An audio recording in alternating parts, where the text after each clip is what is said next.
సల్మాన్ ఖాన్ సంచలన వ్యాఖ్యలు చేశారు ఆయన. ఈ సమస్య విద్యార్థులు విద్యా వ్యవస్థకు మధ్య జరుగుతోందంటూ చెప్పుకొచ్చారు ఆయన. వివాదాన్ని రాజకీయ ప్రయోజనాల కోసం వాడుకోవద్దంటూ చెప్పుకొచ్చారు సల్మాన్. ఉద్యమాన్ని హైజాక్ చేయొద్దంటున్నారు సల్మాన్ ఖాన్. దీని ఘనత విద్యార్థులకే దక్కాలి అంటూ చెప్పుకొచ్చారు ఆయన. ప్రభుత్వం కూడా వారికి పూర్తిగా మద్దతు ఇచ్చి విద్యా వ్యవస్థను మరింత బలోపేతం చేస్తుందని నమ్ముతున్నా అంటూ చెప్పుకొచ్చారు సల్మాన్ ఖాన్. సానుకూల నిర్ణయం కోసం ప్రార్థిస్తున్నా అంటూ చెప్పుకొచ్చారు. నీట్ పేపర్ లీక్ నిరసనలకు తన పూర్తి మద్దతు ఉంటుంది. నీట్ పేపర్ లీక్ నిరసనలకు తన పూర్తి మద్దతు ఉంటుంది అంటూ చెప్పుకొచ్చాడు సల్మాన్ ఖాన్. పరోక్షంగా రాహుల్ గాంధీకి విపక్షాలకు చురకలంటించాడు సల్మాన్. అసలు ఇంతకీ ఏమన్నాడు? ఆ ట్వీట్ ఒక్కసారి నేను రఫ్గా చదివి వినిపించే ప్రయత్నం చేస్తాను, సో దట్ మీకు ఒక క్లారిటీ వచ్చే అవకాశం ఉంటుంది.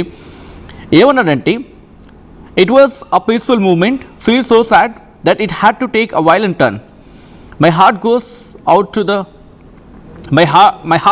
Out to the students and their families who were hurt.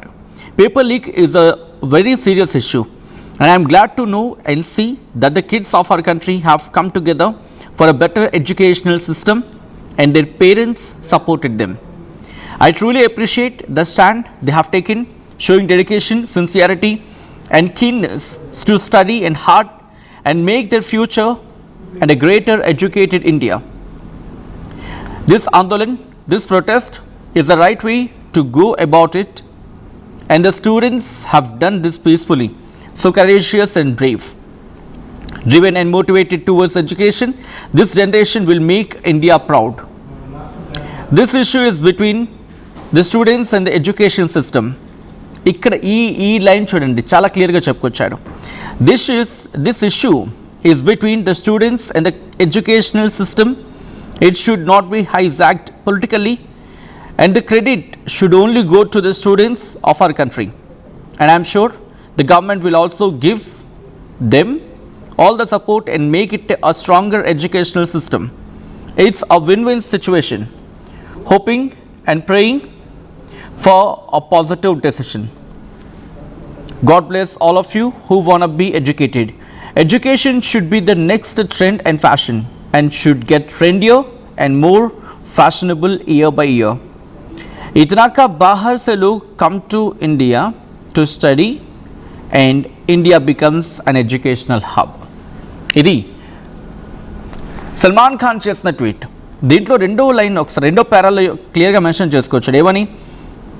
విద్యార్థులు చూపుతున్న ఆ డెడికేషన్, ఆ సిన్సియారిటీ, చదువుకోవాలని చూపిస్తున్న వాళ్ళ శ్రద్ధ, భవిష్యత్ తరం ఇంకా బాగుపడాలనే దానికోసం, వాళ్ళు ఇంకా చదువుకోవాలి, ఇంకా మంచి విద్యను అభ్యసించాలి అని ఆ ఆకాంక్ష పట్ల వాళ్ళు చూపిస్తున్న నిబద్ధత, ఆ డెడికేషన్, సిన్సియారిటీ, ఆ శ్రద్ధ, వాటిని నేను అప్రిషియేట్ చేస్తున్నాను. ఈ ఆందోళన, ఈ నిరసన సరైన దిశలో వెళ్ళాలి, అండ్ స్టూడెంట్స్ సరైన మార్గంలో చేస్తున్నారు శాంతిపూర్వకంగా. దీంతో సో కరేజియస్ అండ్ బ్రేవ్, చాలా ధైర్యంతో వాళ్ళు ముందుకెళ్తున్నారు. ఈ generation, in fact this generation will make India proud. ఈ జనరేషన్ భారతదేశాన్ని ఇంకా చాలా గొప్పగా మార్చుతుంది. ఒక driven and motivated towards education అంటూ కూడా చెప్పుకొచ్చారు. ఆ తర్వాత థర్డ్ లైన్లో పొలిటికల్ పార్టీస్కి చురకలు అంటించాడు. ఏమంటున్నాడు? This issue is between the students and the educational system. It should not be hijacked politically. ఇది ఈ నిరసన, లేకపోతే ఈ ఆందోళన, లేకపోతే ఈ ఇష్యూ, ఈ వివాదం కూడా కాదు. ఈ ఇష్యూ అనేది ఎడ్యుకేషన్ సిస్టమ్కి, స్టూడెంట్స్కి మధ్య, ఐ రిపీట్, ఎడ్యుకేషనల్ సిస్టమ్స్, విద్యా వ్యవస్థకి విద్యార్థులకి మధ్య. ఇక్కడ పొలిటికల్గా హైజాక్ చేయడానికి లేదు. నేను గొప్ప, నువ్వు గొప్ప కాదు. It should not be hijacked politically. అది రాజకీయంగా హైజాక్ కాకూడదు, ఇన్ఫ్యాక్ట్ కాబడకూడదు కూడా. The credit should only go to the students of our country, and I am sure the government will also give them all support and make it stronger education system. ఇది పొలిటికల్గా hijack కాకూడదు అంటే ఏమంటున్నాడు? ఇటు భారతీయ జనతా పార్టీకి, ఇటు కాంగ్రెస్కి, ఆమ్ ఆద్మీ పార్టీకి అండ్ టీఎంసీకి, భారతదేశంలో ఉన్న అన్ని పార్టీలకి చెప్తూ ఉన్నాడు ఒక్క మాటలో. ఇది పొలిటికల్గా హైజాక్ కాకూడదు. ఇది విద్యార్థులకి, అలాగే విద్యా వ్యవస్థకి విద్యార్థులకి మధ్య జరుగుతున్న సంఘర్షణ ఇది హైజాక్ కాకూడదని చెప్పి కోరుకుంటున్న సందర్భాన్ని చెబుతూనే ఏమంటున్నాడు, ఇంకా ఎడ్యుకేషన్ సిస్టమ్ బాగుపడేందుకు ప్రభుత్వం కూడా పూర్తి స్థాయి మద్దతు ఇస్తుందని చెప్పి అనుకుంటున్నాను. ఇది win win situation, hoping and praying for a positive decision అంటూ కూడా education should be the next trend and fashion true అని చెప్తూ ఉన్నాడు ఇక్కడ. And should get trendier and more fashionable year by year. ప్రతి ఏడాదికి ఇంకా ఫ్యాషన్ అవ్వాలి, ఇంకా ఫ్యాషన్ అయ్యేలాగా, ఫ్యాషనబుల్ అయ్యేలాగా చెయ్యాలి. इतना के बाहर से लोग come to India to study and India becomes an educational hub. బయట నుంచి ఎంతమంది చదువుకోవడానికి ఇక్కడికి వస్తూ ఉంటారు. ఇండియా ఎడ్యుకేషనల్ హబ్గా మారాలి అని ఆకాంక్షిస్తున్నాడు Salman Khan. So Bollywood hero Salman Khan చేసిన కమెంట్స్ని ఎలా చూడొచ్చు, డీటెయిల్గా మాట్లాడుకుందాం. ఈ అంశానికి సంబంధించి పూర్తి సమాచారం అందించేందుకు మరి కాసేపట్లో మా AP input editor Krishnamohan phone లైన్లో జాయిన్ కాబోతూ ఉన్నారు. ప్రస్తుతం ఈ విషయాన్ని, ఈ డెవలప్మెంట్స్ని కీన్గా అబ్జర్వ్ చేస్తూ ఉన్నారు కృష్ణమోహన్. లాఠీ చార్జ్పై సల్మాన్ ఖాన్ రియాక్ట్ అయిన సందర్భం అండ్ నేను మీకే విడిచిపెడుతున్నాను. ప్రస్తుతం సల్మాన్ ఖాన్ చేసిన స్టేట్మెంట్స్ మీ రియాక్షన్ ఏంటి? సల్మాన్ ఖాన్ ఇది పొలిటికల్గా హైజాక్ అవుతోంది అని అర్థం వచ్చేలా చెప్పుకొచ్చిన సందర్భం. మా AP input editor Krishnamohan updates అందించేందుకు సిద్ధంగా ఉన్నారు. కృష్ణమోహన్, ఇది పొలిటికల్గా హైజాక్ అవుతోందా అనే క్వశ్చన్ రైజ్ అవుతున్న సందర్భం. సల్మాన్ ఖాన్ చేసిన స్టేట్మెంట్స్ తర్వాత మరింత బలం చేకూరుతూ ఉంది. ఇది నిజంగా పొలిటికల్గా హైజాక్ అవుతుంది అనుకోవాలా?